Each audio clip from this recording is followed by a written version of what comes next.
이제 저는 이제 PPT로 제가 화면 전환을 하고요. 제 얼굴은 제가 폰으로 제가 들어가도록 하겠습니다. 잠시만요. 자, 지금 보이시죠? 얼굴. 네. 아, 저는 이게 PPT 아무것도 안 보이는데요. 아직 PPT 안 들어갔어요. 조용히 해. 아, 권사님 내 강아지 키우시는가 보구나. 네. 자, 화면을 전환할게요. PPT로. 행복아. 내보내야 되겠다. 자, 화면 보이시나요? 네. 네. 네. 글자 안 깨지죠? 네. 자, 우리 지난주 배웠던 것 중에 중요한 게 있었는데 페이지로는 23페이지. 자, 23페이지 한번 볼까요? 교재 23페이지. 교재 23페이지. 네네, 켰습니다.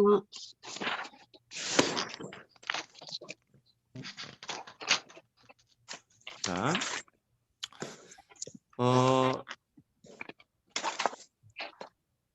우리가 그 구약 성경의 맨 마지막 책이 뭐라 그랬죠? 말라기. 말라기. 기원전 한 400년 전에 말라기 예언서가 끝나고 난 다음에 그 말라기 예언서의 시대적인 배경은 어디겠느냐? 시대적인 배경. 이 배경이라는 것은 북이스라엘을 무너뜨렸던 어느 나라? 아수르. 그 다음에 남유다를 무너뜨렸던 어느 나라? 바벨론.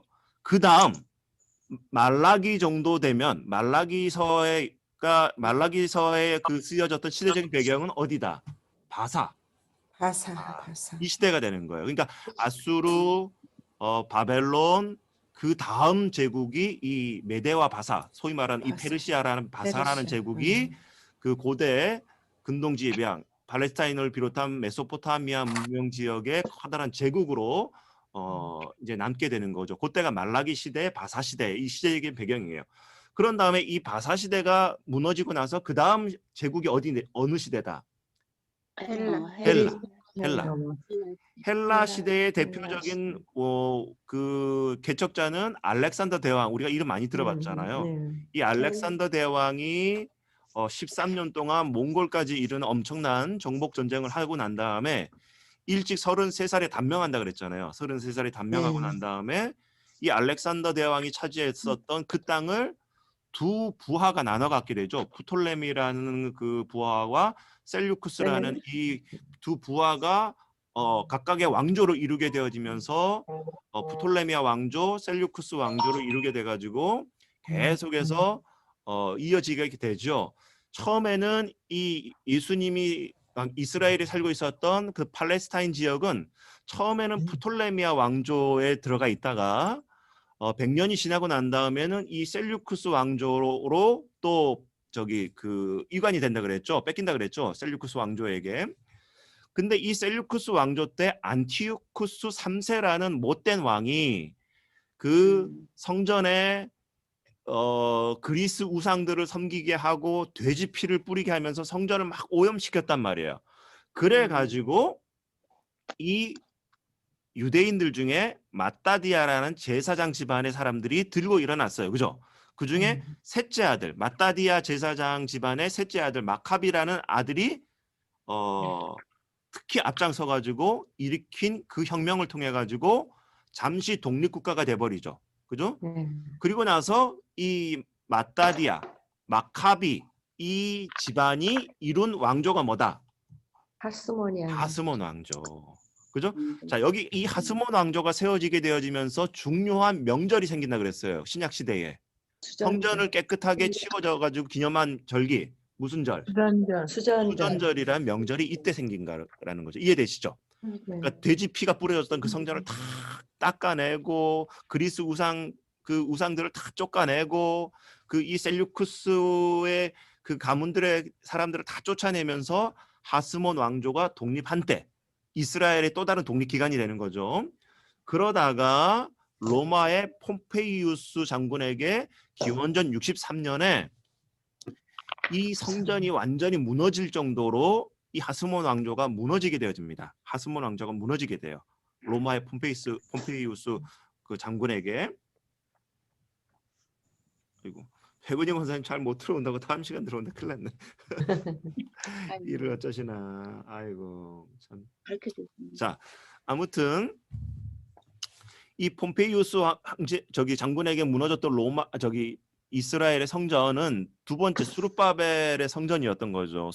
포로 귀환 때 만들었던 수르바벨의 성전이라고 했던 성전이 무너지게 되는데, 자, 요때 그 이스라엘의 하스몬 왕조가 무너지고 나서 요 틈을 타 가지고 로마의 그 권력에 빌붙어 가지고 유대인이 아님에도 불구하고 이 유대 땅, 팔레스타인 땅을 대신 다스리도록 임명받은 왕이 있다 그랬죠. 그가 누구였습니까?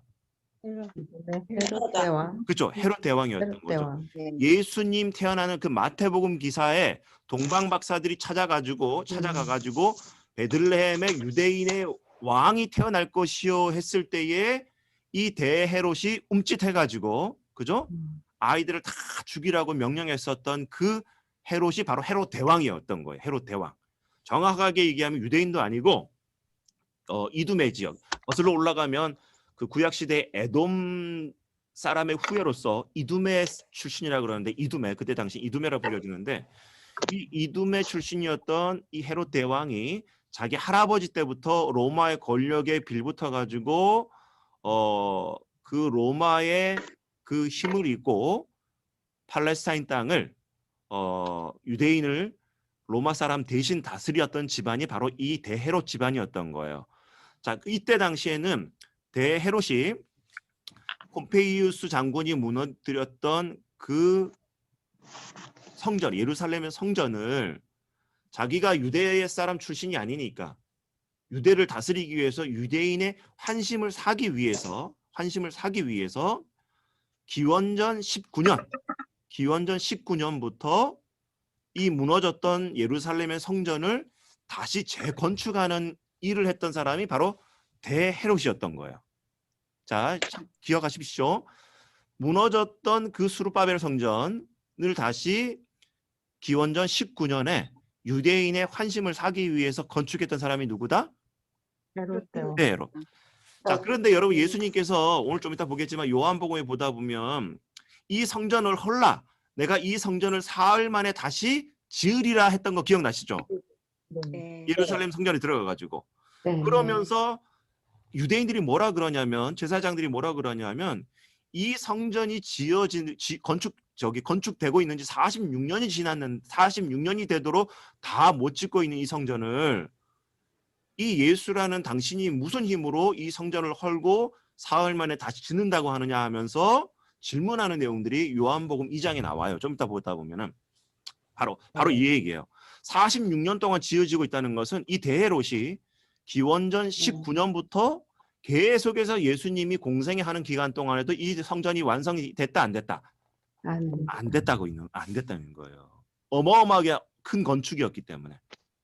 이전에 솔로몬 성전, 수르바벨 성전에 비해서 이 대헤롯은 엄청난 건축물을 많이 지었던 건축가였기 때문에 이 성전도 유대인들의 환심을 사기 위해서 어마어마한 규모로 성전을 다시 재건하고 있었던 그 사람이 바로 대헤롯이었다는 거죠. 요걸 이제 머릿속에 그리고 가셔야 됩니다.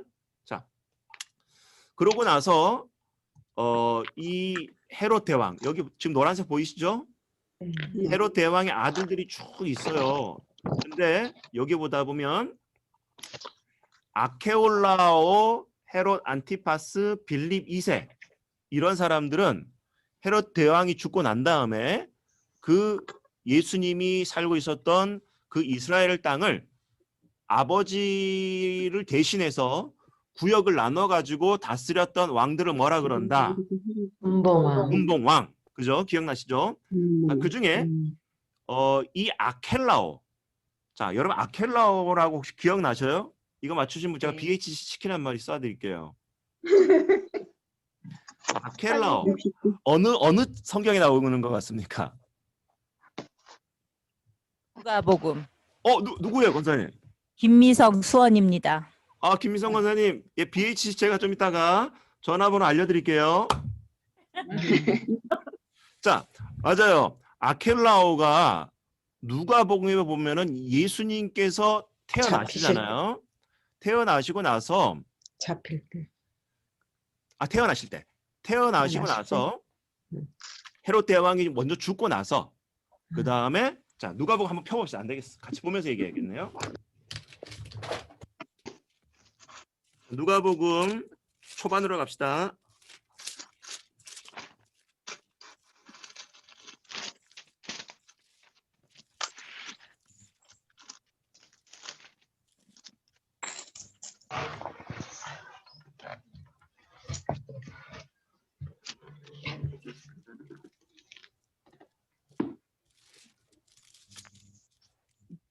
자,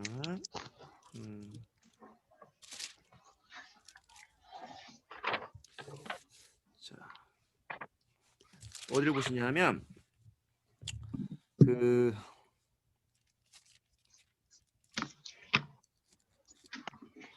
잠시만요. 자, 누가복음 우선 2장 피시고요.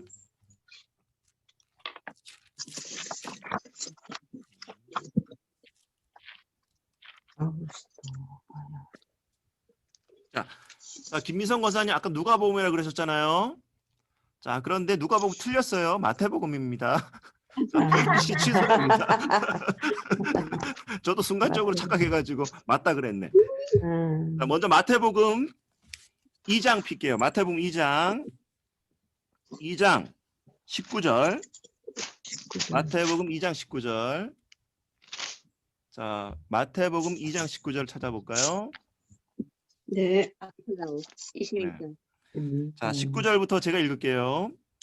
헤롯이 죽은 후에 여기서 헤롯은 누구예요? 대헤롯인 거예요. 그죠? 헤롯 대왕을 얘기하고 있는 거예요. 그 헤롯 대왕이 죽은 후에 주의 사자가 애굽에서 요셉에게 현몽하여 이르되 일어나. 야, 여기서 보다 보면 애굽에서 요셉에게 현몽하여.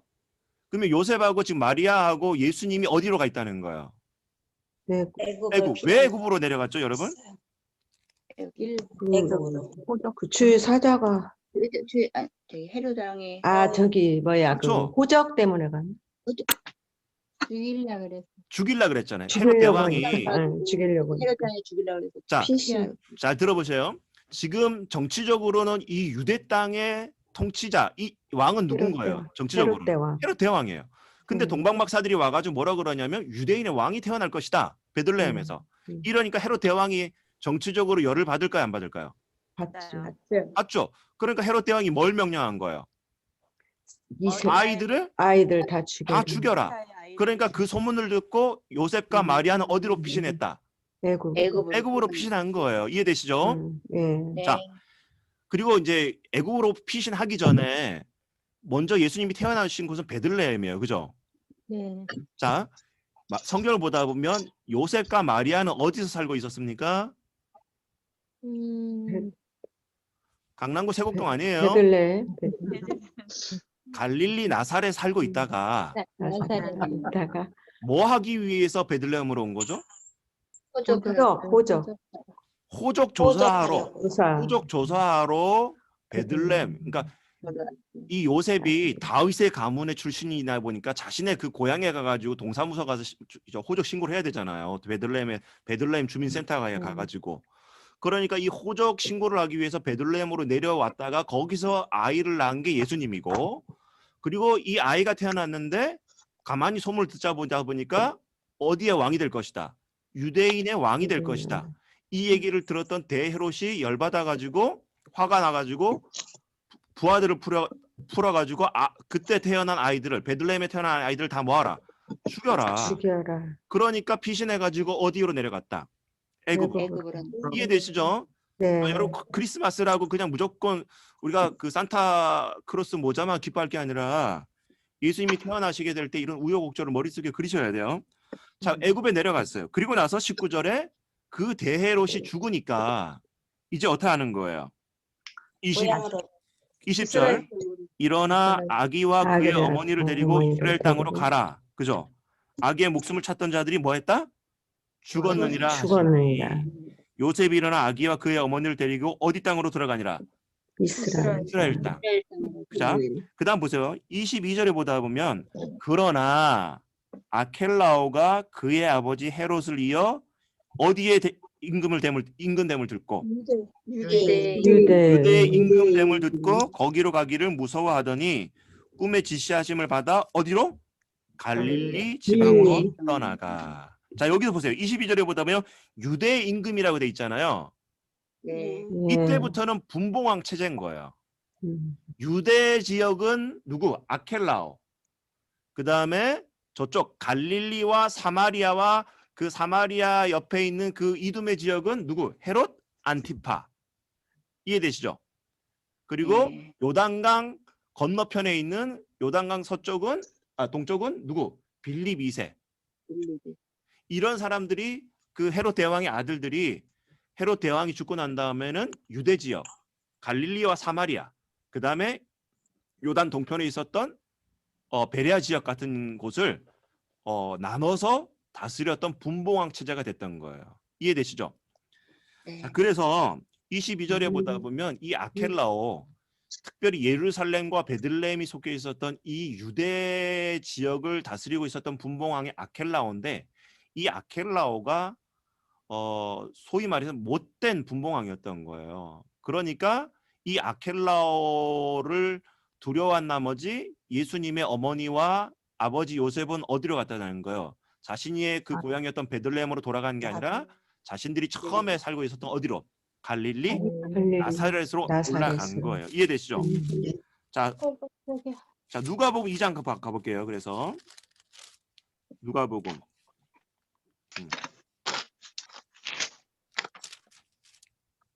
누가복음 2장 보세요.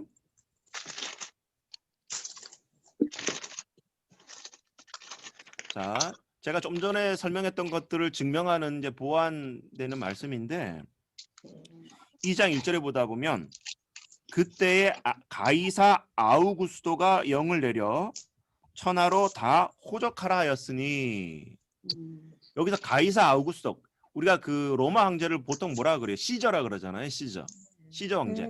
이 가이사 아우구스도라는 것은 로마 황제 이름을 나타내는 거예요. 실제 이름은 옥타비아누스라는 이제 그 황제인데 가이사 아우구스도 옥타비아누스가 영을 내려가지고 천하로 다 호적하라는 거예요. 그러니까 로마가 통치하고 있었던 모든 땅을 호적 조사하라는 거죠. 로마 황제 최초의 황제가 되다 보니까 호적하기 위해서 명을 내린 거예요. 자, 이 호적은 구레뇨가 수리아 총독이 되었을 때에 여기서 구레뇨하고 수리아 총독 밑줄을 그십시오. 아까 얘기했지만은 지금 유대 지역은 헤롯 대왕을 비롯한 헤롯 대왕의 자식들 분봉왕이 다스리는 땅이었고 그 이스라엘 팔레스타인 땅 머리 위로 가면 수리아, 요즘으로 말하면 시리아라는 지역이 있었죠. 거기는 구레뇨라는 사람을 총독으로 파송한 거예요. 옛날 우리 일제강점기 때 여러분 일본의 그 황제가 우리 조선에다가 뭘 보냈던 거예요. 이토 히로부미 같은 총독을 보낸 거잖아요. 네. 직접 자기가 와서 못 다스리니까 총독을 보내가지고 대신 통치하도록 했던 것처럼 로마도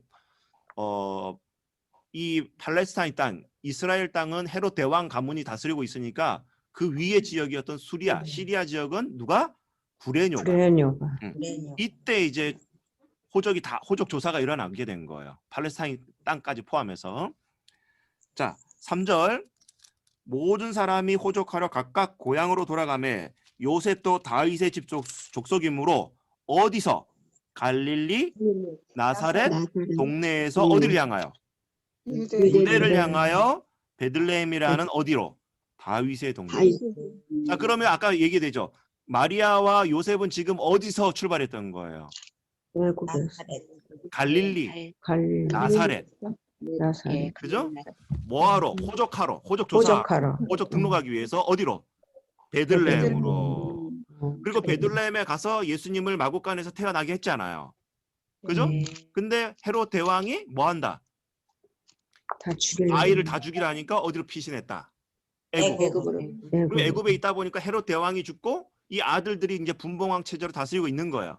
그러다 보니까 이제 어떻게 이스라엘 땅으로 올라가라라는 천사의 말을 듣고 자신의 고향이었던 베들레헴으로 간 게 아니라 자기가 원래 살고 있었던 어디로? 갈릴리 나사렛. 나사렛으로 갈릴리 올라가서 나사렛. 거기서부터 예수님은 뭐 하게 되는 거예요? 갈릴리 나사렛 주민이 되어져서 12살 때 성전을 따라 올라간 시기, 그 다음에 예수님께서 30세의 공생의 한 시기까지 어디서 살았던 거예요?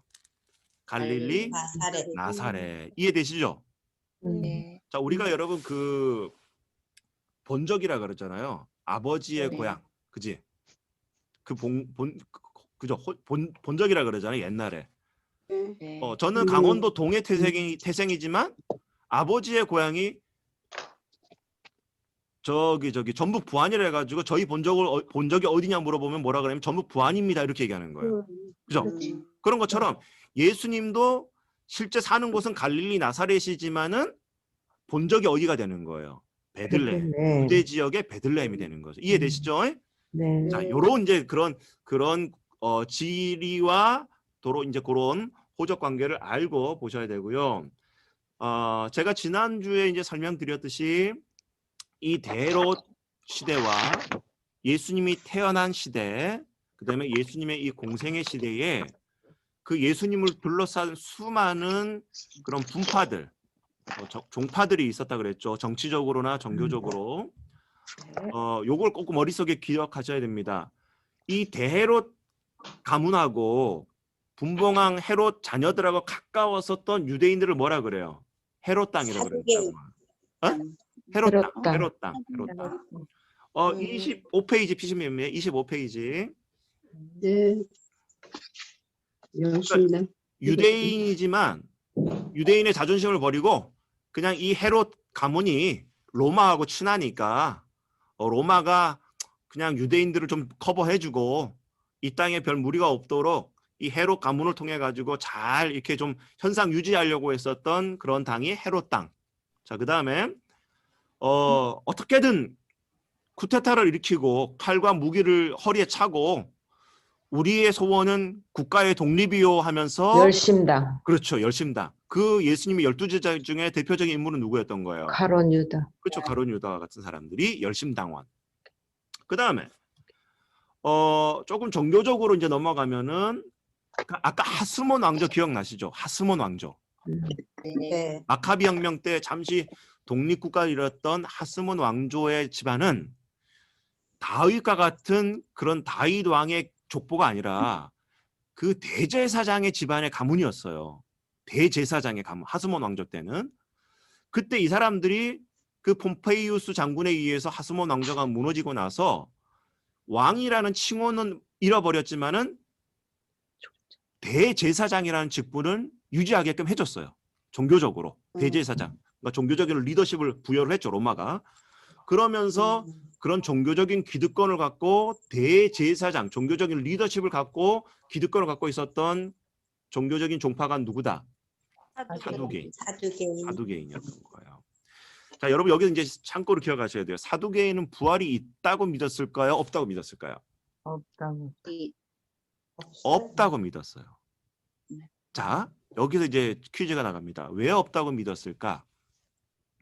이거는 신앙적인 의미보다는 현실적인 거예요. 사두개파는 왜 부활이 없다고 믿었을까요?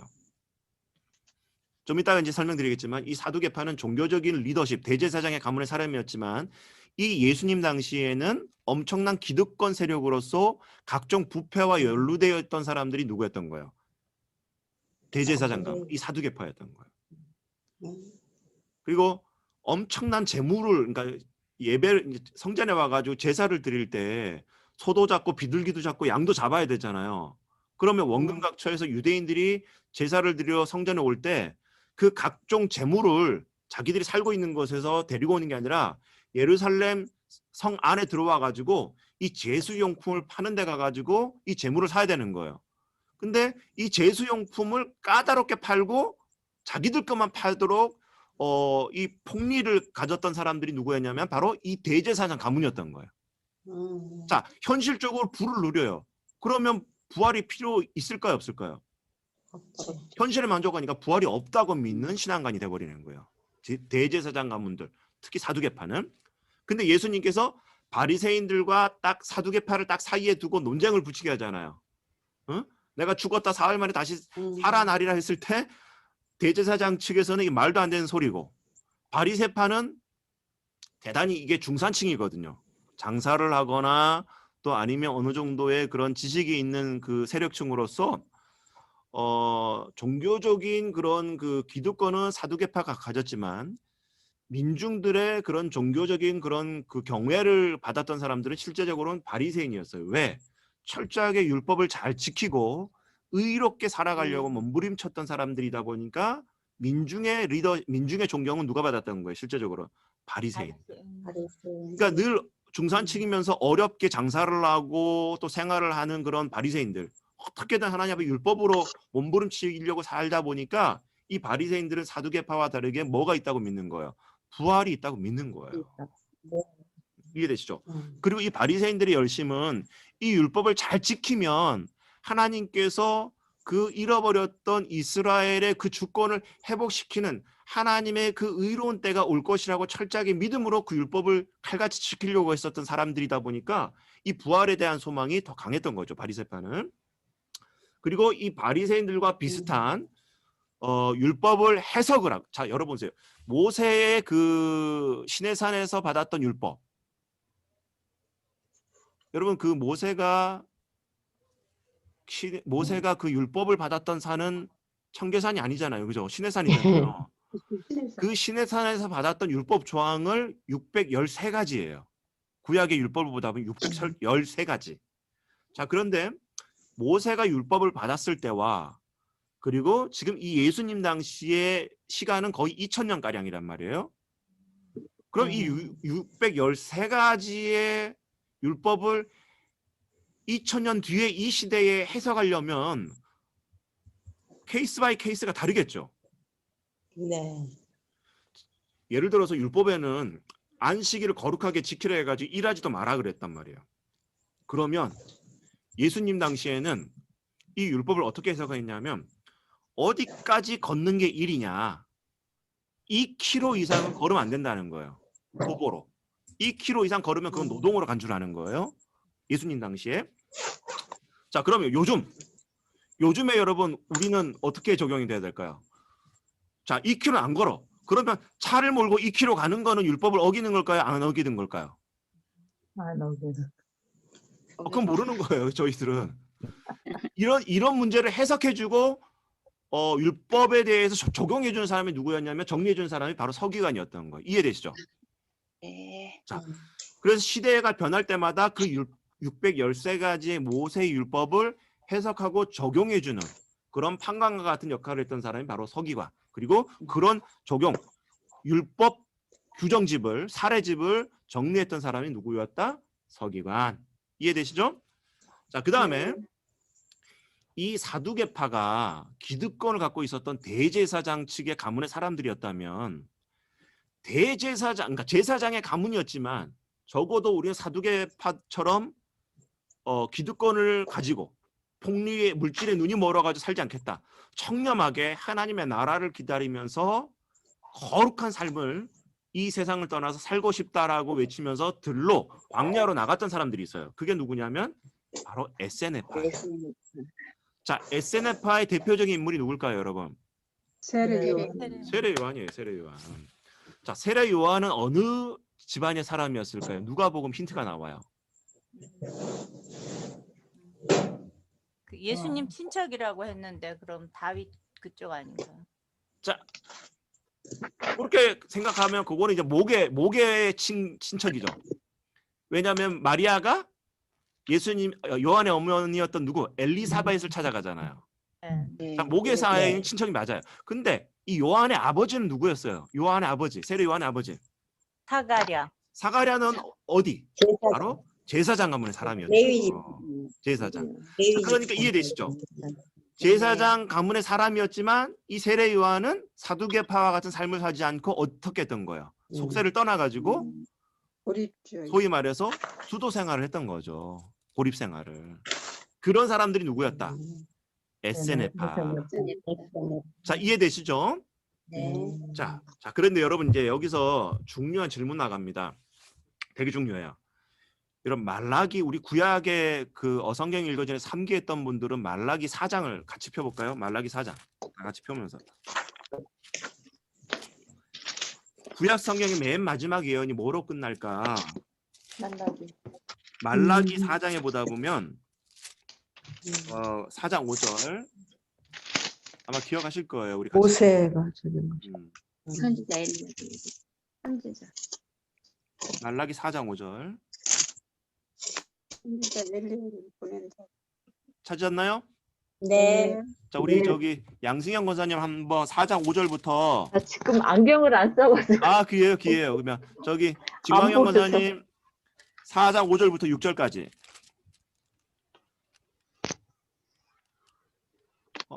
안 들리시나? 진광현 권사님 네. 네, 4장 5절부터 6절까지. 보라, 여호와의 크고 두려운 날이 이르기 전에 내가 선지자 엘리야를 너희에게 보내리니 그가 아버지의 마음을 자녀에게로 돌이키게 하고 자녀들의 마음을 그들의 아버지에게로 돌이키게 하리라. 여기까지. 아니하면 두렵건대 내가 와서 저주로 그 땅을 하노라. 방금 여기까지 다 읽어주셨네. 자, 보세요.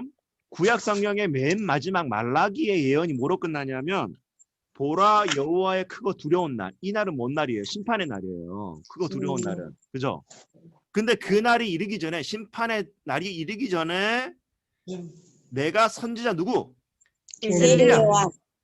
여러분 엘리야는 지금 말라기 시대에 엄밀히 얘기하면 구약 시대의 어느 왕 때에 북이스라엘의 아합 왕 때의 인물이 엘리야란 말이에요.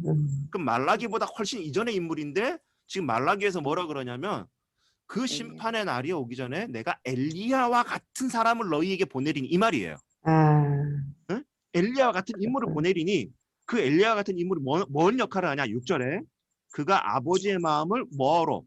자녀에게로 돌이키게 하고 자녀들의 마음을 누구에게로? 그들의 아버지에게로 돌이키게 하리라. 다른 말로 말하면 뭐하게 하겠다는 거예요? 회개 운동을 일으키게 하는 인물이 누구라는 거예요? 회개 운동을 일으키는 인물이 세례 요한이라는 세례 요한.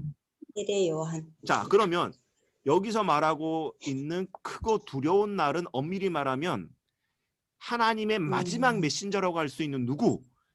예수. 말씀이 육신이 되어 이 땅에 오신 예수 그리스도. 예수 그리스도가 이 땅에 오셔가지고 누구든지 나를 믿는 자는 하면서 이때부터가 뭐가 되는 거예요? 심판이 시작되는 날이란 말이에요. 그러면 그 예수가 오기 전에 회개 운동을 일으키는 인물이 엘리야 같은 인물이 나는데 그 엘리야 같은 인물이 신약 시대에 가서 누구냐면 바로 세례 요한인 거예요. 자, 그러면 자 보세요. 누가복음을 읽다 보면은 예수님이 태어나는 것과 동시에 누구 얘기로 시작하는 거예요? 세례 요한의 얘기가 먼저 나와요. 그죠? 누가복음. 예. 세례 요한의 태어남의 얘기가 누가복음에 시작되고 마태복음에도 예수님이 세례 요한에게부터 뭐 한 거예요? 세례를 받는 얘기부터 시작하고 요한복음에 가다 보면 예수님께서 세례 요한에게 세례를 받고 40일 동안 금식하고 난 다음에 다시 세례 요한이 세례를 베풀었던 그곳으로 와가지고 세례 요한 눈앞에 예수님께서 거니는 모습을 보여주면서 세례 요한이 뭐라 그러는 거예요? 보라 하나님의 어린 양이로다 그러면서 자 볼게요. 자, 자 누가복음 요한복음 펴볼게요, 여러분. 요한복음. 예.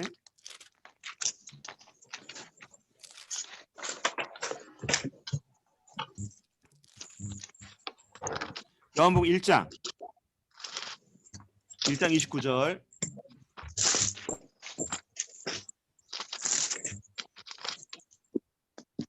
자, 요한복음 1장 29절. 자, 제가 읽을게요. 이튿날 요한이 예수께서 자기에게 나아오심을 보고 이르되 보라 세상 죄를 지고 가는 하나님의 어린 양이로다. 이 요한은 세례 요한이죠, 지금. 요한복음의 요한이 아니라 세례의 요한이에요. 세례 요한. 내가 전에 말하기를 내 뒤에 오는 사람이 있는데 나보다 앞선 것은 그가 나보다 먼저 계심이라 한 것이 이 사람을 가리킴이라. 여기서 이 사람은 누구예요? 예수. 세례 요한. 그렇죠. 세례 요한. 나도 그를 알지 못하였으나 내가 와서 물로 세례를 베푸는 것은 그를 이스라엘에 나타내려 함이라 하니라. 요한이 또 증언하여 이르되 내가 보매 성령이 비둘기같이 하늘로부터 내려와서 그 위에 머물렀더라. 33절 같이 자 제가 읽을게요. 나도 그를 알지 못하였으나 나를 보내어 물로 세례를 베풀라 하신 그이가 나에게 말씀하시되 성령이 내려서 누구 위에든지 머무는 것을 보거든 그가 곧 성령으로 세례를 베푸는 이인 줄 알라 하셨기에 내가 보고 그가 하나님의 아들이심을 증언하였노라 하니라. 세례 요한이 지금 뭘 한 거예요? 34절에 예수님을 증거. 그가 하나님의 하나님의 아들이심을 아들이신 증언. 증언했다는 거예요. 증언했다는 거예요. 이해되시죠? 네. 자, 그 다음에 자 어디를 보자면 요한복음 3장으로 넘어갈게요. 자, 세례 요한이 지금 1장에서는 그가 하나님의 어린 양이로다. 세상 죄를 지고 가는 하나님의 어린 양이로다. 이렇게 얘기를 했어요. 자, 근데 요한복음 3장에서 22절 볼게요. 22절 찾으셨죠? 네. 그 후에 예수께서 제자들과 유대 땅으로 가서 거기 함께 유하시며 세례를 베푸시더라. 이때는 이제 예수님께 세례를 베푸시기 시작했어요. 예수님도. 23절에 요한도 살렘 가까운 에논에서 여기 살렘 예루살렘이에요. 에논에서 세례를 베푸니 거기 물이 많이 미라. 그러므로 사람들이 와서 세례를 받더라. 그러니까 예수님도 세례를 베풀고 있고 세례 요한도 세례를 베푸고 있어요. 자, 그런데 28절 자 28절 볼게요. 세례 요한의 말이에요. 내가 말한 바 나는 그리스도가 아니요 그의 앞에 보내심을 받은 자라고 한 것을 증언할 자는 너희이니라. 자 보세요. 다시 한번 천천히 읽을게요. 내가 말한 바, 나 요한이 말한 바 나는 그리스도가 아니요 그의 앞에 보내심을 받은 자라고 한 것을 증언할 자는 너희이니라. 자 여기서 여러분 너희는 누굴까요? 네? 제자들. 제자들. 누구의 제자들? 요한의 제자들. 그렇죠. 예수님 앞에 존재해야 될 인물이 세례 요한이라는 것을 세례 요한의 제자들이 증언을 해야 된다.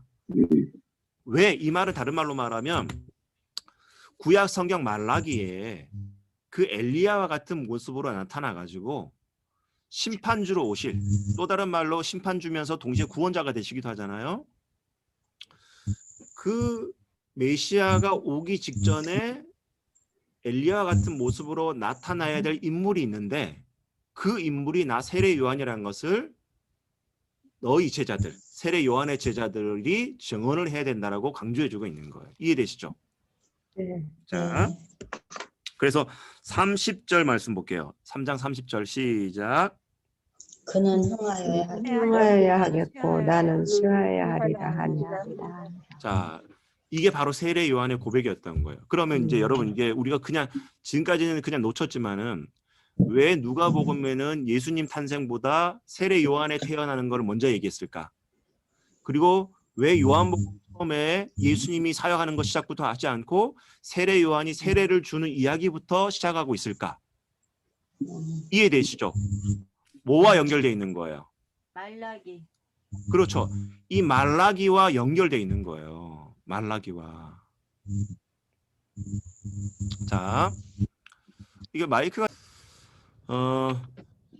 그래서 우리가 그 예수님 당시의 그 사회를 우리는 이제 지금은 우리 시대에는 그때 당시의 종교를 유대교라 부르지만은 예수님 당시에는 유대교라는 특별한 종교가 있는 게 아니라 그 사회가 유대 사회가 그냥 전체적인 이 유대교였던 거예요.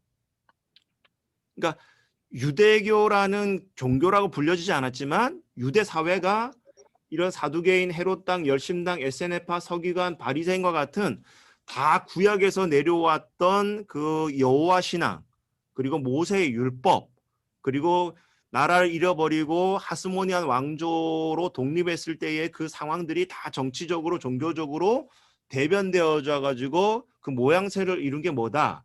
바로 유대교. 그러니까 바깥 사회에서 봤을 때는 유대인들의 그런 사는 모습이 그냥 유대 사회였고 유대교였던 거예요. 그러니까 그걸 기억하시기 바라고. 자, 이런 그런 모습 속에 예수님께서 이 땅에 오셔서 이제 사역을 시작하게 되는 대목인데, 참고로 우리가 구약 지도도 봤지만은 26페이지에 보다 보면 바로 예수님의 세계가, 예수님이 사역을 하셨던 세계가 바로 이 땅입니다. 약간 밑으로 내려가면 요 삼각 지역은 여기는 어디예요? 시나이 반도, 시내산. 그쵸? 예?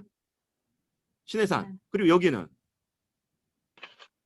거기는 이집트. 나일강 하면 생각나는 애굽. 애굽이었던 거죠.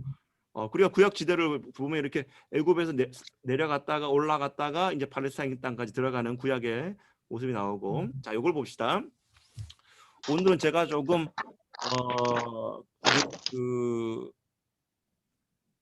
좀 이렇게 뭐라 그럴까요? 쉽게 좀 설명을 드려야 될 것 같아가지고, 자, 여러분, 제가 지난주에도 설명을 드렸지만은 강원도, 경상도, 제주도, 그 다음에 수원, 여기서 다른 개념 뭐예요? 수원 뭐가 틀린 거죠? 도하고 도하고 그렇죠. 행정구역, 도하고 행정수도. 시가 틀린 음. 거잖아요. 예. 강원도, 경기도, 제주도, 부산이 틀린 거죠. 부산은 직할수. 아, 그런 것처럼 요 지도를 잘 보십시오. 27페이지에 예수님이 움직였던 그 동선 지역을 보다 보면 성경에서 주로 뭐라 그러냐면 갈릴리, 사마리아, 유대. 자, 요단강 중심으로 왼쪽 편, 서쪽은 갈릴리, 사마리아, 유대. 이런 지역의 이름은 아까 얘기했던 것처럼 경기도, 경상도, 제주도와 같은 뭐라는 거예요? 도의 개념이에요. 갈릴리도. 그죠? 갈릴리도. 네. 그죠? 근데 그 갈릴리 밑에 있는 가버나움, 가나, 나사렛은 그 도 안에 있는 시, 읍 정도 되는 규모인 거죠. 그래서 갈릴리 가버나움, 갈릴리 나사렛, 갈릴리 가나, 이해되시죠? 네. 이런 개념인 거예요. 그리고 사마리아 대표적인 성은 뭐예요? 수가성. 그래서 우리가 사마리아 수가성의 여인이라 그러잖아요. 사마리아라는 도의 수가성이라는 마을의 여인. 그 다음에 이 밑에 있는 예루살렘과 베들레헴은 어디에 속하는 거예요? 바로 유대지. 유대. 자, 그래서 예수님의 그 동선을 보다 보면 예수님께서 갈릴리로 가셨다, 유대로 가셨다, 사마리아로 지나가셨다 하면 머릿속에 이제 그리셔야 되는 거예요. 아, 갈릴리에는 이런 성읍들이 있었지. 사마리아에는 이런 성읍들이 있었지. 유대 지역에는 대표적으로 베들레헴과 예루살렘이 있었지. 그러면 아마 예수님께서도 그런 성읍들을 방문하시고 들리셨을 거야. 이해되시죠? 네. 자, 이해되셔요. 그리고 참고로 요단강의 예루살렘 건너편으로 있었던, 유대 건너편에 있었던 요단강 동편의 대표적인 지역은 뭐다? 베레아. 이거 기억하셔야 돼요. 베레아. 아까 대헤롯이 정통 유대인 출신이 아니었지만 어디 지역 출신이었다? 이두메인가? 그 다음에 그 위에 있는 가이사랴 빌립보 밑줄 동그라미 한번 쳐보실까요? 가이사랴 빌립보. 예수님께서 유대 지역, 사마리아 지역, 갈릴리 지역, 이 갈릴리에서 한참 올라가는 이 가이사랴 빌립보는 되게 중요해요. 좀 나중에 다음 주 설명드릴게요. 요 지리를 제 머릿속에 그리셔야 되고요. 자, 다음 페이지. 조금 더 이제 넓게 보면 유대, 사마리아, 갈릴리, 베레아, 데가볼리 들어오셨죠? 네. 그다음에 이두메. 저 위에 무슨 산이 있어요? 가이사랴 빌립보 위에. 이두리라는 데 있어요. 가이사랴 빌립보 위에 무슨 산? 헬몬산. 헬몬산.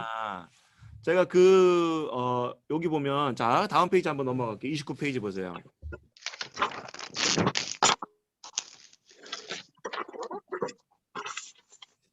(29페이지를) 보다 보면 여러분, 우리나라 백두산에서 한라산까지를 뭐라 그래요 우리가 보통? 백두에서 한라까지. 아, 백두대간. 백두산락까지. 아, 백두산락까지. 백두산락까지 정답. 백두대간이라 그러죠. 백두대간. 네, 백두대간. 그 안에 이제 여러 산이 있잖아요. 네, 네. 그런 것처럼 지금 이 29페이지 그림은 이 헬몬산이 북쪽, 그다음에 이 헤브론이 남쪽으로 이렇게 펼쳐 놓은 거예요. 북쪽과 남쪽으로 펼쳐 놓은 거예요. 그러면 이 북쪽에 있는 헬몬산이 몇 미터라는 거예요? 2,850m. 남쪽으로 내려오면서 쭉 내려오다가 다볼산, 길보아산, 에발산, 그리심산. 여러분 에발산하고 그리심산 하면 뭐 떠오르는 게 있나요? 네. 제가 괜한 걸 물었죠. 네. 아, 생각이. 에발산, 그리심산. 신명기에 보다 보면 모세가 딱 서가지고 저주와 축복을 상징하면서 축복은 그리심산, 아. 저주는 에발산 딱 보내가지고 보게 했잖아요. 그 기억나시죠? 그리고 네. 그리심산 하면 뭐가 기억납니까? 사마리아 수가성의 여인이 우리도 이 그리심산에서 예배 드렸다. 아, 네. 사마리아 지역에 속해 있던 지역이 바로 이 그리심산이에요. 자, 그 다음에 남쪽으로 더 내려오다 보면 예루살렘 옆에 무슨 산이 있어요? 감남산. 감남산. 그리고 예루살렘 옆에 또 뭐? 베들레헴. 그리고 베들레헴에 더 내려가면 헤브론. 이해되시죠? 헤브론. 자, 이게 이제 지금 북쪽에서 남쪽으로 이렇게 펼쳐놓은 그림이고, 그래서 여러분 이게 나중에 한번 또 얘기할 기회가 있겠지만은 예수님께서 제자들하고 배를 타고 갈릴리 호수를 건너다가 갑자기 광풍이 몰아쳐가지고 제자들이 스승님 우린 죽게 됐습니다. 잠만 자지 마시고 좀 어떻게 좀 해보세요라는 거 기억나시죠? 네. 그래가지고 예수님께서 벌떡 일어나가지고 바람아 잠잠하라 파도야 멈춰라 해가지고 막 소리쳤을 때 바람과 파도가 일제히 멈췄던 거 기억나시죠? 네. 네. 그 갈릴리 호수가 여러분 보세요. 베드로도 있었고요. 안드레도 있었고 마가와 어부들. 마가와 요한과 같은 전문 어부들도 있었는데 예수님의 제자들 중에는 왜 그 사람들이 갈릴리 호수를 건너면서 이때쯤 지나가면은 바람이 불고 파도가 칠 걸 왜 몰랐겠어요. 갈릴리 호수에 대해서 너무 잘 알고 있는 베드로와 같은 어부들이 제자들이었는데 그만 그들이 배를 타고 가다가 파도를 만난 거, 엄청난 광풍을 만난 거예요. 그 이유는 뭐냐면 이 헬몬산이 여러분 봄이나 여름이 돼도 이 꼭대기에는 눈이 얼어가지고 찬바람이 이 헬몬산을 타고 어디까지? 이 갈릴리 호수까지 갑자기 낮에 대표졌던 뜨거운 공기하고 그리고 산 위에 있었던 찬 공기가 갑자기 부딪히면서 호수에 예상치 않았었던 광풍이 일어나게 되는 거예요. 뜨거운 바람과 차가운 바람의 만남에 갑자기 이제 충돌이 일어나가지고 소용돌이가 일어나는 것처럼 갈릴리 호수에는 그런 일들이 가끔 일어난다는 거야. 그러니까 전문 어부들이라 할지라도 지금 건너갈 때 바람이 몰아칠지 안 일어날지 몰랐던 거죠. 바로 그 사건이었던 거예요. 어디 산에서부터? 헬몬산의 이 만설에 의해서. 이해되시죠? 자, 이게 이제 북쪽에서 남쪽으로 펼쳐놓은 산이고 요거는 이제 여러분 뭐냐면 이쪽 왼쪽이 서쪽이고 오른쪽이 동쪽이 되는 거예요. 30페이지. 우리가 구약할 때 여러분 기억나십니까? 이스라엘 지역을 한마디로 얘기하면 구약할 때 제가 얘기했어요. 이스라엘 지역을 한마디로 얘기하면 동고 서적. 이스라엘 지역을 한마디로 얘기하면 동쪽은 높고 서쪽은 평평한 저지대. 자, 그래서 맨 왼쪽이 지중해 바다와 연결되어 있는 평야지대고요. 구약에 보다 보면 이 평야지대엔 누가 살고 있었냐면 블레셋 족속이. 구약에는 블레셋 족속이 바로 이 평야지대에 살고 있었죠. 그리고 점점 동쪽으로 갈 수 있도록 가면 베토론, 그 다음에 꼭대기에 여기 보다 보면 뭐가 있는 거예요? 예루살렘. 그 다음에 다시 동쪽으로 쭉 가다 보면 이 해수면보다 낮은 뭐가 있었던 거예요? 요단 계곡에. 여기가 뭐예요? 죽은 바다라고 했었던 사해. 여매라고 하는 사해. 그죠? 바다의 그 염분보다 더 높아가지고 사람이 그냥 헤엄 못 쳐도 붕붕 떠다닐 정도의 그런 그 염도가 높은 바다, 죽은 바다. 사해가 바로 여기 요단 계곡에 있었던 거예요. 그러니까 여기 검은색 그 이 줄이 뭐예요? 해수면 저기 해발이란 말이에요. 해발. 근데 이 요단 계곡의 이 요단강은 해발보다 더 낮게 있었다는 것이죠. 자, 그리고 이 요단강의 동쪽으로 올라가면 뭐가 됐던 거예요? 동부 고원시대.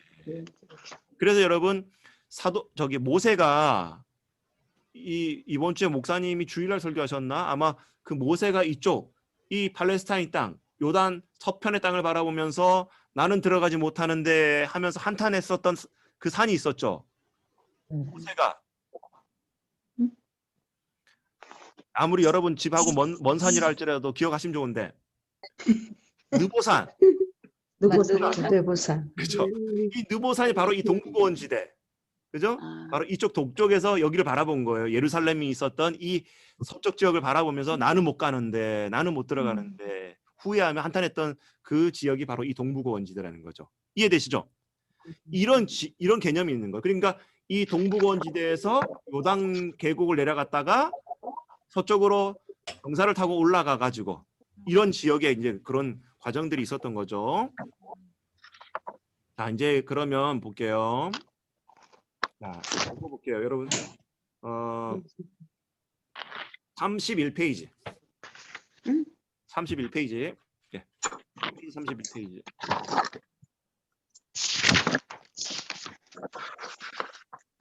보이시죠? 네. 네. 여기 보면 우리가 사복음서가 뭐가 있습니까? 마태, 마가, 누가, 요한. 사복음서죠. 자, 그러면 이 사복음서는 똑같이 예수님에 관한 얘기예요. 예수님에 관한 얘기. 그런데 이 사복음서가 예수님에 관한 얘기가 그냥 한 권만 있으면 되지 왜 네 권이나 있을까? 이 사복음서의 주제는 예수님이지만 이 예수님을 각자 해석하고 표현한 것이 다른 관점이라는 거죠. 그죠? 다른 관점이라는 거예요. 마태복음의 제일 시작이 뭐로 시작되죠, 여러분? 족보인데 엄밀히 1장 1절. 그 절 한번 누가 찾아보세요. 마태복음. 아브라함과 다윗의 자손 예수 그리스도의 세계. 아브라함과 다윗의 자손 예수 그리스도의 세계라. 자, 그런데 여러분 보세요. 아브라함하고 다윗은 딱 어느 민족과 연결돼 있어요? 유대인. 그렇죠? 이스라엘의 조상은 아브라함이었고, 그리고 하나님께서 다윗 왕하고 언약을 맺으면서 이 다윗 왕의 저기 왕권이 계속해서 이어질 것이라고, 영원히 이어질 것이라고 다윗 왕과 언약을 맺었단 말이에요. 그러면 유대인들의 입장에, 그러니까 유대인에게 예수 그리스도가 만왕의 왕이고 그 기다렸던 메시아라고 설명하기 위해서는 이 아브라함과 다윗이라는 인물로 접근을 해야지 유대인들이 받아들이기가 쉽겠죠. 네. 그래서 바로 이 마태복음은 유대인들을 위한 예수님에 대해 관련된 책이라는 거예요. 마태복음은. 이해되시죠? 그 다음에 마가복음은 예수님의 그 인간적인 모습, 철저하게 예수님의 종으로 오셨던 모습, 그리고 낮아지는 모습, 그 메시아가 어떤 커다란 권력이나 막 군사력을 가지고 이 땅을 제패하는 그런 왕이 아니라 낮아짐의 왕, 겸손의 왕이었다는 것을 마가복음은 설명해 주고 있고, 누가복음은 또 어떤 게 있어요? 인성을 가지시는 치유의 은사, 치료하는, 그러니까 고치고 질병을 치유하고 기적을 일으키는 사건이 되게 많이 있어요. 뭘 한 거예요? 하나님의 이적을 나타낼 수 있는 초월적인 존재, 누가복음.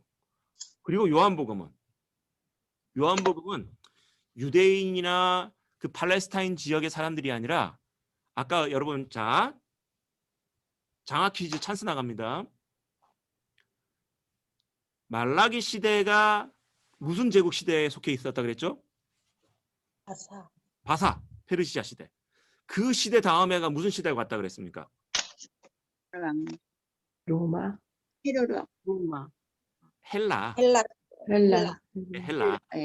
바사 시대 다음에 헬라 시대가 오잖아요. 네.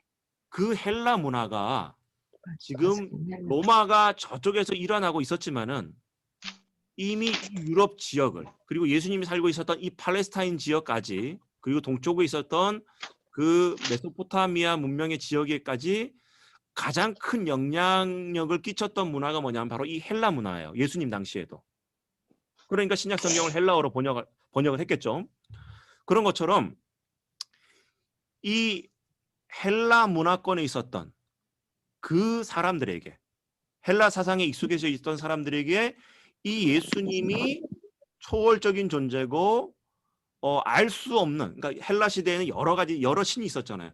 그 여러 가지 알 수 있는 신 중에서도 가장 탁월한 존재라는 것을 설명하기 위해서 만들어진 책이 뭐다? 요한복음. 이해되시죠? 그러니까 사복음서지만 초점과 관점이 다 다르다는 걸 이해하시겠죠? 네. 예. 자, 이런 관점을 갖고 복음서를 구분하셔야 되고요. 그 다음에 아까 얘기한 것처럼 예수님의 그 활동 반경을 잘 보십시오. 예루살렘, 유대, 사마리아, 갈릴리를 넘어서 저 이방인까지 예수님께서 이 움직이셨던 교회 형성 과정과 이런 것들을 나중에 다시 한번 설명드릴게요. 이 페이지는요. 요건 좀 나중에 설명하겠습니다. 서신사하면서 넘어갈게요. 자, 38페이지 보겠습니다.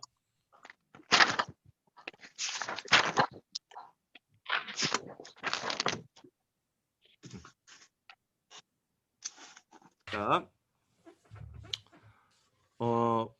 우리가 이제 신약 성경 이 어성경이 읽어지네를 하면서 성경이 신약 성경이 몇 권이죠, 여러분? 27권. 27권. 27권을 어성경이 읽어지네 하면서 다 읽으면 얼마나 좋겠어요.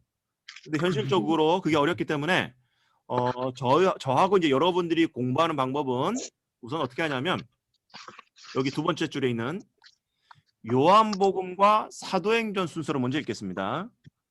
먼저 마태복음 읽고 사도행전, 마가복음 읽고 사도행전, 누가복음 읽고 사도행전 이렇게 읽어야 되는데 시간이 넉넉지 않으니까 우리는 어떻게 하냐면 요한복음을 읽고 사도행전 순으로 읽는 것으로 우리끼리 약속을 하고 여러분들은 이번 주에 다음 주 목요일까지 요한복음을 읽는 게 숙제입니다. 아셨죠? 요한복음. 네. 자, 그래서 이 요한복음서와 같은 사복음서를 어떻게 읽어야 되느냐면 자, 요 사복음서와 사도행전 읽는 법이 있어요. 여기 이제 오늘의 키포인트입니다. 핵심이에요. 어떤 개념이 필요하냐면 시간 개념과 공간 개념. 시간 개념과 공간 개념. 자, 요거 보세요. 요까지만 하고 오늘은 좀 짧게 마치려고 그러는데 다음 페이지 39페이지 한번 보세요, 여러분들. 예전에 우리가 저기 중학교 때나 어렸을 때에 수학 배우다 보면 초등학교 때, 국민학교 때는 맨날 더하기 빼기만 배웠잖아요. 곱하기, 나누기만 배웠잖아요. 근데 딱 중학교 들어가면서부터 함수가 나오면서 뭘 얘기가 나오냐면 X좌표, Y좌표 얘기가 나와요. 기억나시나요 혹시? X좌표, Y좌표 얘기? 자, X좌표는 수평, 그죠? Y좌표는 세로, 그죠? 수직이란 말이에요. 자, 이 개념이 머릿속에 그리셔야 돼요. 예수님의 그 공생애를 이해할 때는 X좌표, 이거는 시간 개념이에요. 시간에 따라서 예수님께서 어디에 있었느냐, X좌표, 시간에 따라서. Y좌표는 위치에 따라서. 자, 이해되시죠? 네. 자, 요거 한번 제가 그림을 되나 모르겠네. 화이트보드로 공유 한번 해봅시다. 자, 지금 요 화이트보드 보이시나요? 네. 네. 자, 요게 지금 제가 그림 그리는 거 보이시나요? 네. 자, 요게 이제 마우스로 해가지고 좀 이해해 주세요. 네. X 좌표예요. 네. 이거는 예수님의 시간. 그러니까 이 시간의 기준은 뭐냐면 뭐예요? 유월절. 몇 번째 랑 유월절이냐에 따라서 첫 번째 유월절, 두 번째 유월절, 세 번째 유월절, 네 번째 유월절 이렇게 시간을 하는 거예요. 네. 그리고 이 Y좌표는 아까 여러분 지도 기억나시죠? 네. 예수님이 머물렀던 제일 위쪽이 어느 지였어요? 도로 얘기했어. 갈릴리, 갈릴리. 그다음에 사마리아. 사마리아, 그다음에 어디? 유대, 이제 이런 지역으로 구분하는 거예요. 이해되시죠? 네. 자, 그래서 첫 번째 유월절에 예수님께서 갈릴리에 있었느냐, 유대에 있었느냐 이걸 확인하는 거고, 두 번째 유월절에 예수님이 갈릴리에 있었느냐, 사마리아에 있었느냐, 유대에 있었느냐, 요렇게 구분하는 거예요. 이해되시죠? 네. 자, 역시 명강의죠, 제가. 네, 아멘도 안 하시네. 중요한 거예요, 이제. 그러니까 우리가 복음서를 보다 보면 계속해서 글자로만 읽으니까 그 예수님의 그 움직임이나 동선이나 이 시간을 3D로 못 보는 거예요. 그래서 이번에는 이 성경 읽어지느라 하면서 가장 중요한 것은 예수님의 그 타이밍과 그 시간, 공간적인 개념을 X좌표, Y좌표로 두고 지금 요때 예수님께서 어디에 있었느냐를 우리가 볼 줄 알아야 된다는 거예요. 자, 근데 자, 요한복음 1장을 보다 보면 예수님께서 세례 요한이 세례를 베풀었던 그곳에서 먼저 얘기가 시작돼요. 요한복음 1장에서는. 그죠? 그 현장에서 시작돼요. 그런데 마태복음이나 누가복음을 보다 보면, 마태복음과 누가복음을 보다 보면 예수님께서 태어난 얘기 나오죠. 그리고 누가복음에 보다 보면 특별히 뭔 얘기가 나오냐면 예수님이 12살 때 어디에 들어갔었던 얘기. 성전, 12살 때 부모님을 따라가지고 예루살렘 성전 올라갔던 얘기가 나오죠. 그죠? 네. 그 얘기가 있어요.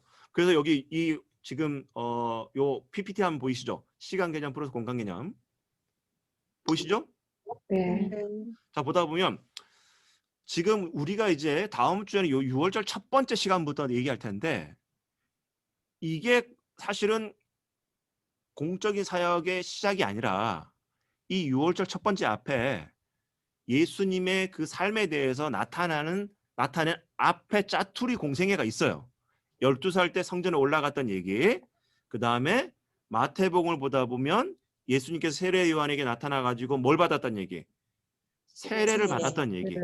그 다음에 세례 받고 난 다음에 뭐 하셨어요? 40일 동안 금식하셨던 얘기. 그리고 거기서 3가지 시험 받잖아요. 사탄으로 하여금. 그리고 다시 돌아오는 얘기. 그죠? 그리고 요한복음을 보다 보면 제자들을 만나는 얘기. 요게 있어요. 자, 그러면 오늘 제가 다시 한번 할게요. 태어난 얘기 아까 했어요. 그죠? 애굽에 피신 갔다가 베들레헴으로 돌아왔던 얘기 다시 베들레헴에서 태어나고 애굽에 갔다가 갈릴리 나사렛에서 다시 올라갔던 얘기 했어요. 그리고 누가복음에 보다 보면 12살에 성전에 올라갔던 얘기 우리 다 알고 있는 건 얘기니까 넘어가고 그다음에 이제 예수님께서 공생애를 할 때 세례 요한의 현장에 나타나게 돼 가지고 세례를 받고 40일 동안 금식했던 얘기 마태복음에 기록돼 있어요. 자, 그러면 그다음 뭐가 나오냐면 금식하고 난 다음에 다시 세례 요한이 세례를 베풀었던 그 현장에 다시 나타나는 장면부터 갈게요. 자, 거기 어디냐면 요한복음 1장입니다. 펴볼까요? 요한복음 1장.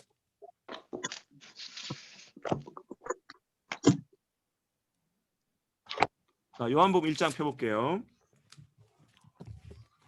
자, 어디부터 보냐면 1장 35절.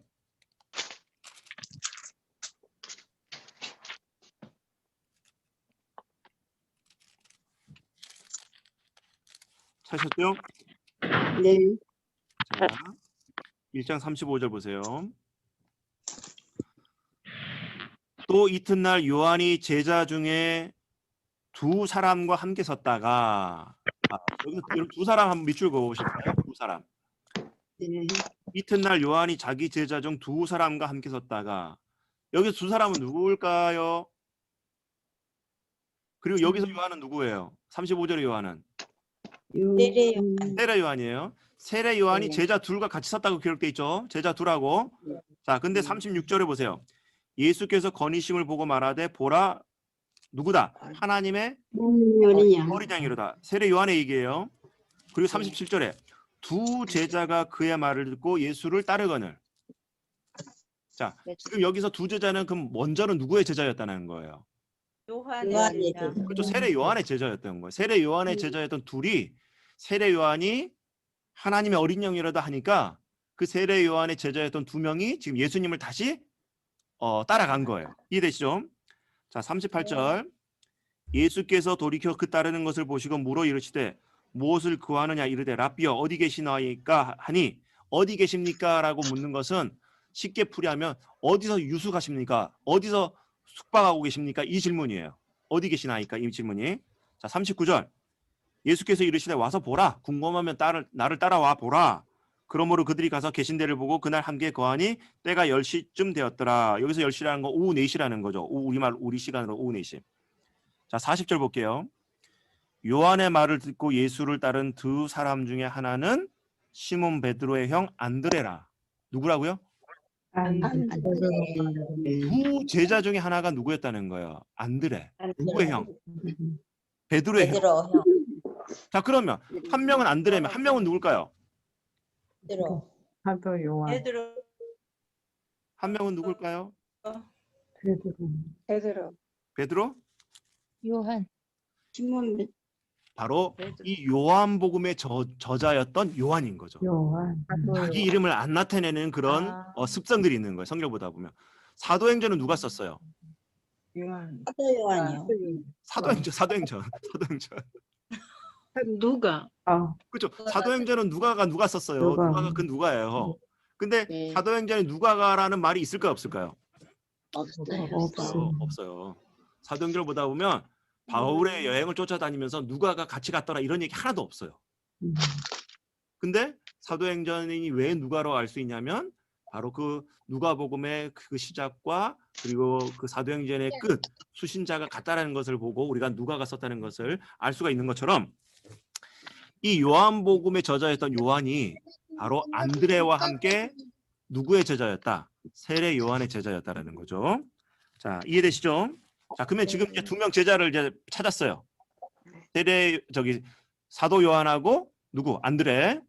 자, 그다음에 41절 볼게요. 그가 먼저 자기의 형제 누구를 찾아? 시몬을 찾아 말하되 우리가 누구를 만났다? 메시아를 만났다. 이 41절은 지금 누가 누구에게 얘기하는 거예요? 안드레가 그의 형제였던 누구? 베드로에게. 베드로. 시몬의 또 다른 이름 베드로. 자, 그러면 몇 명 나온 거예요? 지금 3명. 나왔죠? 3명. 자, 그다음에 42절 볼게요. 데리고 예수께로 오니 시몬을 데리고 온 거죠. 예수께서 보시고 이르시되 너가 요한의 아들 시몬이니 장차 게바라 하리라 하시니라. 게바는 번역한 베드로라. 자, 43절 볼게요. 이튿날 예수께서 갈릴리로 나가려 하시다가 누구를 만난다? 빌립을 만나 이르시되 나를 따르라 하시니 빌립은 안드레와 베드로와 한 동네 어디 사람이라? 베세다 사람. 자, 그럼 여기 또 다른 제자가 나왔어요. 네 번째 제자 누구? 빌립. 여러분 빌립이 뭔 말했어요? 여러분 복음서에서 아버지를 내게 보여달라고. 기억나십니까? 네, 기억 안 나시는군요. 예, 감사해요. 자, 45절. 이 빌립이 누구를 찾아? 나다나엘을 찾아 이르시되 모세가 율법에 기록하고 여러 선지자가 기록한 그 일을 우리가 만났으니 요셉의 아들 나사렛 예수니라. 나다나엘이 이르되 나사렛에서 무슨 선한 것이 날 수 있느냐? 빌립이 이르되 와서 보라 한데 예수께서 나다나엘에게 자기에게 오는 것을 보시고 그를 가리켜 이르시되 보라 이는 참으로 이스라엘 사람이라 그 속에 간사한 것이 없도다. 그리고 나다나엘이 이르되 어떻게 나를 아시나이까? 예수께서 대바 이르시되 빌립이 너를 부르기 전에 너가 무화과 나무 아래에 있을 때 보았노라. 여기서 빌립이 나다나엘을 부르기 전에 이미 예수님께서는 그 나다나엘이 무화과 나무 아래에 있을 때 봤다는 거예요. 이 말이 이해됩니까, 여러분? 무화과 나무에 아래 있을 때 내가 너를 봤다. 근데 여러분 무화과 나무에 나다나엘은 예수님을 못 봤거든요. 뭔 말일까요? 기도하고 있어. 뭐 하고 있었다고요? 기도, 말씀, 묵상. 그렇죠. 무화과 나무의 아래에 있었다는 것은 보통 그 유대인들이 이 커다란 무화과 나무 밑에서 자기가 조용하게 기도할 수 있는 장소가 바로 나무 아래였어요. 무화과 나무 아래. 그곳에서 나다나엘이 묵상하고 기도하고 있었거든요. 사람 없는 곳에서. 그런데 예수님께서 뭐라고 그러냐면 지금 너가 그 무화과 나무 아래에서 하나님께 기도했을 때 내가 거기에 있었다는 거예요. 이 말은 다른 말로 말하면 하나님과 나는 뭐다? 하나다. 너의 기도를 내가 알고 있다. 이러니까 나다나엘이 즉각적으로 뭐라 대답해요? 49절에. 나다나엘이 대답하되 라비여 당신은 하나님의 하나님의 아들이시고 아들이시. 당신은 이스라엘의 임금이로소이다. 임금이로소이다. 당신은 하나님의 아들이고 하나님의 임금이다. 아마 나다나엘이 왜 이런 표현을 썼을까? 자기 기도 소리를 알고 있는 것도 대단했지만 나다나엘이 무화과 나무 아래에서 기도했던 것은 아마도 메시아를 오기를 기다렸던 그 기도를 기도하지 않았을까? 하나님의 아들이요 다윗과 같은 왕으로 오실 그 메시아를 기도했을 때 바로 그 기도가 응답되어지고 자기 기도 소리를 들었던 그 예수의 그 답변 앞에 아 이분이 메시아구나 하나님의 그 아들이구나라는 것을 깨닫고 이렇게 고백하지 않았을까? 자 그럼 요한복음 1장에서 정리가 되죠. 첫 번째 원래 예수님 세례 요한의 제자였던 누구? 안드레와 사도 요한. 그리고 이 안드레가 누구를? 시몬 베드로를. 그리고 이 시몬 베드로와 같은 동네였었던 누구를? 빌립과 나다나엘을 딱 데리고 와가지고 이 5명 독수리 오용제와 같이 예수님 앞에 예수님을 따르는 이제 제자들이 됐던 거죠. 이해되시죠? 그러니까 예수님이 제자들이 12명 방을 붙여가지고 나를 따르시오 해가지고 제자들 12명 오디션하고 해가지고 뽑은 게 아니라 지금 세례 요한이 세례를 베푸는 그 현장에서 이 5명을 만난 거예요. 이해되시죠? 자 그리고 나서 어디를 보시냐면 2장 1절 요거만 하고 이제 마칩니다. 2장 1절 사흘째 되던 날 이 사흘째라는 건 언제부터 사흘째예요? 이 5명의 제자들을 만난 그 사흘째 되던 날 어디서? 세례 요한의 그 세례를 베푸는 그 베다니 지역에서 사흘째 되던 날 어디로? 갈릴리 가나에 혼례가 있어 예수의 어머니도 거기 계시고. 자 그럼 이제 여러분 지도를 한번 찾지 마시고 한번 머릿속에 한번 그려봅시다. 지금 예수님께서 세례를 베푸시는 곳은 예루살렘에서 동쪽으로 수평으로 가면은 기억나십니까 이제? 갈릴리 제일 위에가. 갈릴리. 여기 있다. 지금 잡으세요. 지금 예수님께서 세례를 베푸는 곳은 이 베레아라는 지역의 예루살렘의 그 요단강을 건너는 요 베다니 지역이에요. 베다니 지역. 예루살렘과 수평을 이루고 있죠. 자, 여기서 지금 어머니와 약속한 그 혼인잔치에 올라가기 위해서 어디로 갔다? 가나. 갈릴리. 가나는 어디 있는 거예요? 갈릴리. 그럼 이제 올라가는 동선을 대충 아시겠죠? 네. 이쪽으로 올라가는 거 아시겠죠? 이해되시죠? 네. 바로 이 예루살렘 옆에 있었던 베단이라는 지역에서 북쪽의 갈릴리 가나 결혼잔치에 참여하기 위해서. 뭐 타고 갔냐고 물어보지 마셔요. 걸어서 가셨으니까. 네. 자 이제 오늘 여기까지예요. 그러면 이제 요 그림을 잘 그리셔야 돼요. 유대, 사마리아, 갈릴리에 있었던 그 읍과 성읍들을 머릿속에 그리셔야 돼요. 그리고 예수님께서 자 그다음 이거 하나만 얘기할게요. 갈릴리 나사렛의 예수님 고향이잖아요. 그리고 이제 예수님이 공생애 할 때는 이 갈릴리 가버나움에 주로 머무신단 말이에요. 나사렛에서 나와가지고 제자들과 함께 주로 갈릴리 가버나움에 제일 많이 계셔요. 여기가 갈릴리의 핵심 도시예요. 자 그런데 명절이 되면 이 유대인들의 절기가 되면 예루살렘으로 가야 돼요. 그럼 여기서 질문합니다. 갈릴리 가버나움에 있었던 예수님이 예루살렘으로 간다고 표현했을 때에 예루살렘으로 내려갔다가 맞을까요? 예루살렘으로 올라갔다가 맞을까요? 올라갔다. 왜요? 지도상으로 분명히 밑인데. 올라간다고. 유대 수도. 또 서울 갈 때 지방에서 올라간다. 맞아요. 비슷한 개념이에요. 비슷한. 네. 뭐가 있기 때문에. 예루살렘에 뭐가 있기 때문에. 성전. 성전이 있기 때문에. 있으니까. 우리가 시편 말씀을 보다 보면 눈이 들어 산을 보라. 너의 도움이 어디서 올꼬? 천지 지으신 주 여호와께로다. 이 기억나시죠? 이스라엘 백성들이 바벨론 포로로 쭉 돌아오다가 저쪽 시온성이 보여요. 다윗의 시온성이 보여요. 그러면서 그들이 고백하는 거예요. 눈을 들어 산을 보라. 너의 도움이 어디서 올꼬? 천지를 지으신 주 여호와 하나님께로다 하면서 바로 그 모리아산, 시온산이 있었던 그 다윗성, 솔로몬 성전이 있었던 그러한 곳을 보면서 눈을 들어본다는 거예요. 이런 것처럼 예루살렘이라는 것은 단순한 성읍이 아니라 하나님이 그 성전에 임재하고 계시는 그 상징적인 의미가 있기 때문에 가장 지리적인 개념에서 최상위 표현을 쓰는 거예요. 여러분 우리가 부산 출신 죄송하지만 부산으로 올라갔다 표현 안 하잖아요. 서울에 있어도. 그죠? 그걸 많은 지방 사람들이 서울로 올라간다 표현하듯이 모든 유대인들에게서는 예루살렘으로 올라간다. 서쪽에 있건 남쪽에 있건 북쪽에 있건 간에 예루살렘으로 올라간다고 얘기하는 거예요. 이해되시죠? 네. 이런 개념이 있고, 그래서 이제 다음 주에는 지금 이제 오늘까지 배웠던 게 뭐냐면 예수님이 그 첫 번째 유월절 공식적으로 첫 번째 공생애 기간 첫 번째 유월절을 하기 전에 앞에 짜투리 시간을 지금 다뤘던 거예요. 앞에 짜투리 시간 태어나고 그다음에 12살 때 성전 올라갔던 얘기, 그다음에 세례 요한에게 세례받고 40일 동안 금식하고 그리고 세례 요한의 그 세례 현장에 다시 와가지고 몇 명의 제자들? 5명. 5명의 제자들을 만나가지고 어디에 가는 장면? 갈릴리로 가는 가나에 가는 얘기까지. 가나.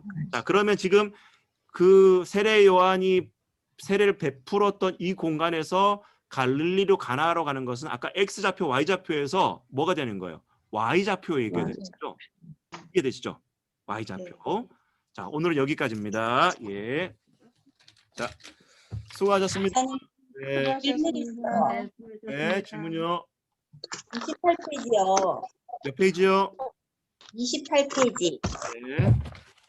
여기 이두레라고 돼 있는데 이두메예요? 이두레예요? 지명이요. 28페이지.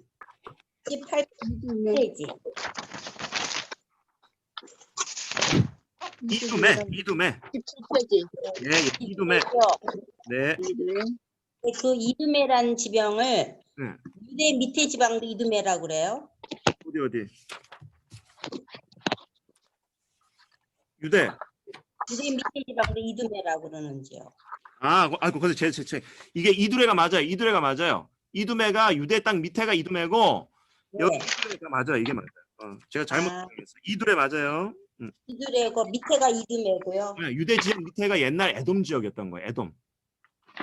에돔 지역이 유대 밑에죠. 그렇죠. 에돔, 모압, 암몬이 바로 이 유대 땅 밑에 지역 남쪽이라고 보시면 되고 이두레가 맞아요. 이두메가 아니라 이두레예요. 이두레. 자, 또 다른 질문이나 또 혹시 체크할 게 있나요? 제 생각엔 이거 지방이라고 하는데요. 네. 이 지방이 걸어가도 되는 지방인 것 같아요. 그렇죠. 그때 당시엔 걸어갈 수밖에 없죠. 아니, 그러니까 걸어가도 우리 여기서 무슨 지방 저쪽으로 가도 걸어가려면 하루 종일 걸리잖아요. 근데 하루 종일, 이틀 종일도 될 수 있겠는데 예수님은 그냥 왔다 갔다 한 거 보니까 제가 이 이스라엘을 안 가서 이렇게 무식하게 말씀드리는데 보니까 그래도 막 그렇게 엄청 걸어가야 되는 그 가까웠는 것 같아요.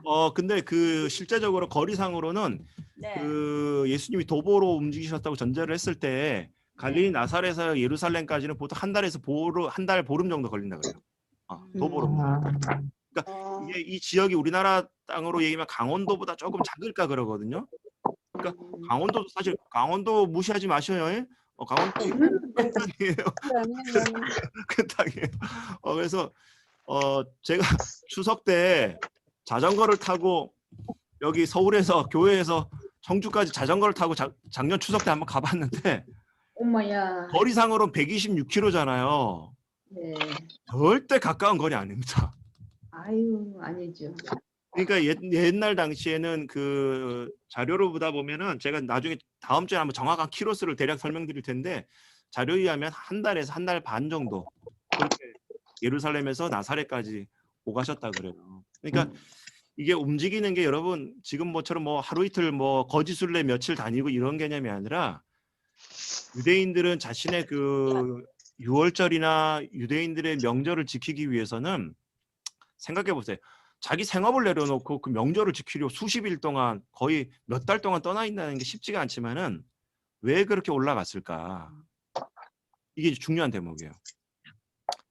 왜 유월절이라든가 초막절이라든가 또 여러 가지 이 명절들이 나타났을 때 초실절이라든가 초막절 이런 명절들이 1년에 3번 내지 4번 크게 있잖아요. 유대인들 그 예수님 당시에도.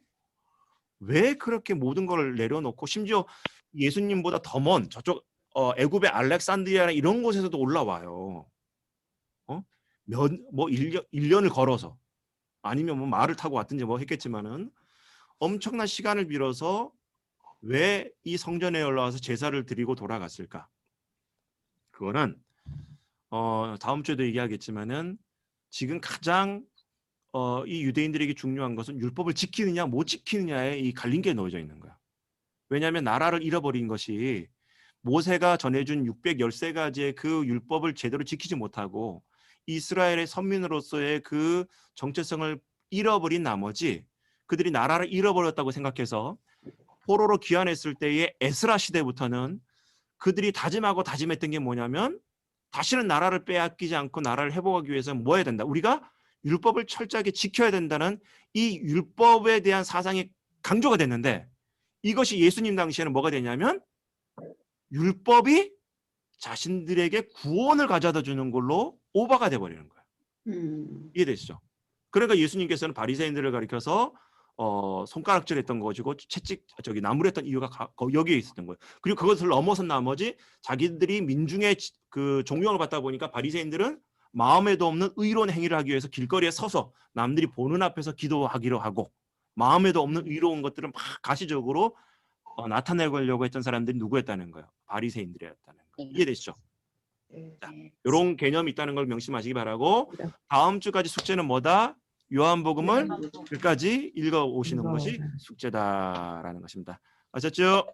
네.